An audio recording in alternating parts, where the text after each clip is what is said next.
இந்த கொலையை சுர்ஷித் மட்டும் செய்திருக்க வாய்ப்பே இல்லை. இதற்கு பின்னால் ஒரு பெரிய சக்தி ஒளிந்து கிடக்கிறது.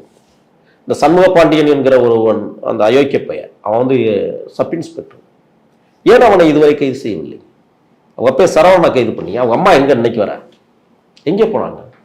அவங்க அம்மாவும் அவங்க அப்பாவும் எப்படி கல்யாணம் பண்ணாங்கன்னு தெரியுமா? அல்ஜா குல்ஜா வேலையில அவங்க அம்மா அந்த காவல் நிலையத்தில் பணி செய்யும் போது ஈடுபட்ட போது அந்த அல்ஜா குல்ஜா வேலைக்கு போறவர் தான் சரவணன். ஆனா மாட்டியது சரவணன். அப்படித்தான் அவங்க கல்யாணமே நடந்திருக்கு. அது காதல் கல்யாணம் கூட கிடையாது, காம கல்யாணம். ஆக இன்றைக்கு அந்த அம்மாவை இன்னைக்கு வரை கைது பண்ணல.